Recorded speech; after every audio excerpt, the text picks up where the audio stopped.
அஸ்ஸலாமு அலைக்கும். கண்ணியமானவர்களே, நோன்புடைய சில சிறப்புகளை இந்த இடத்திலே நாங்கள் ஞாபகப்படுத்தி கொள்ளலாம் என நினைக்கின்றேன். ரசூல் ஸல்லல்லாஹு அலைஹி வஸல்லம், முஹம்மது ஸல்லல்லாஹு அலைஹி வஸல்லம் அவர்களுடைய உம்மத்துகளாக இருக்கின்ற எங்களுக்கு இந்த நோன்பு தரப்பட்டிருக்கின்றது.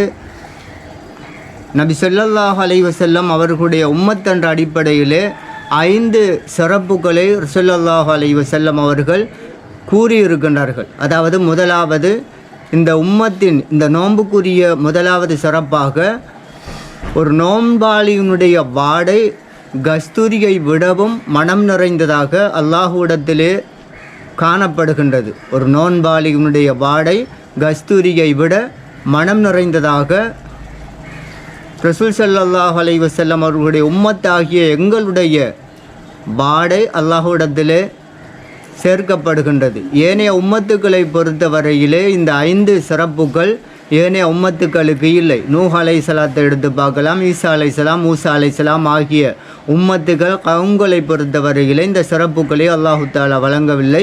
ஆனால் ரசூல் ஸல்லல்லாஹு அலைஹி வஸல்லம் அவர்களுடைய உம்மத் என்ற அடிப்படையில் இந்த சிறப்புகளை அல்லாஹு தஆலா தந்திருக்கின்றான். முதலாவது சிறப்பாக அது காணப்படுகின்றது. இரண்டாவது சிறப்பாக, கடலிலே வாழக்கூடிய, கடலிலே நீந்தக்கூடிய மீனினங்கள் இந்த நோம்பாளிகளுக்காக பாவ மன்னிப்பு தேடுகின்றன. மூன்றாவது சிறப்பாக ரசூல் ஸல்லல்லாஹு அலைஹி வஸல்லம் அவர்களுடைய ஹதீஸின் கருத்தை நாங்கள் பார்க்கின்றோம். தினசரி நோன்பாளிகளுக்காக சுபனம் அலங்கரிக்கப்படுகின்றது. உண்மையில் ஒரு நோன்பாளி பல தியாகங்கள், அர்ப்பணிப்புக்கும் மத்தியிலே, சிரமங்களுக்கு மத்தியிலே நோன்பு நோக்கின்ற நிலைமையினை நாங்கள் பார்க்கின்றோம். அந்த அடிப்படையிலே அல்லாஹு தஆலா அந்த நோன்பாளிக்காக சுபனத்தை அலங்கரித்து செல்லுகின்றான். தினசரி அலங்கரிக்கப்படுகின்றது. நான்காவது சிறப்பாக, ஷைத்தான், அதாவது அட்டூழியம் புரிகின்ற ஷைத்தான்கள் விலங்கிடப்படுகின்றன. உண்மையில் ஒரு மனிதனின் எதிரியாக 2 விடயங்களை நாங்கள் பார்க்கின்றோம். ஒன்று நஃப்ஸுல் அம்மாரா, அடுத்தது ஷைத்தான். நஃப்ஸுல் அம்மாரா என்பதனை எங்களுடைய முயற்சியின் மூலமாக இந்த காலப்பகுதியிலே நாங்கள் அடக்கிக் கொள்ள முயற்சி எடுக்க வேண்டும்.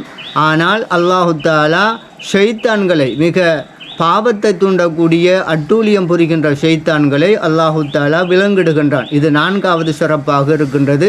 5வது சிறப்பாக, இந்த நோன்பு மாதத்தின் கடைசி பகுதியிலே அல்லாஹு தஆலா நோன்பாளிகளின் பாவங்களை மன்னிக்கின்றான்.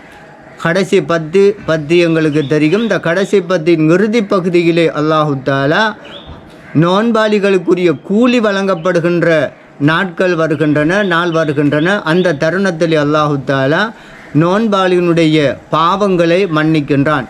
இது லைலத்துல் கத்ர் என்ற இரவோடு சம்பந்தப்பட்டது அல்ல. அது மேலதிக சிறப்பாக ரசூல் ஸல்லல்லாஹு அலைஹி வஸல்லம் அவர்களுடைய உம்மத்தாகிய எங்களுக்கு தரப்பட்டிருக்கின்றது. ஆனால் கடைசி 10 இறுதி பகுதியில் அல்லாஹு தஆலா பாவங்களை மன்னிக்கின்றான். இந்த 5 சிறப்புகளும் முஹம்மது ஸல்லல்லாஹு அலைஹி வஸல்லம் அவர்களுடைய உம்மத்தாகிய எங்களுக்கு வழங்கப்பட்டிருக்கின்றது.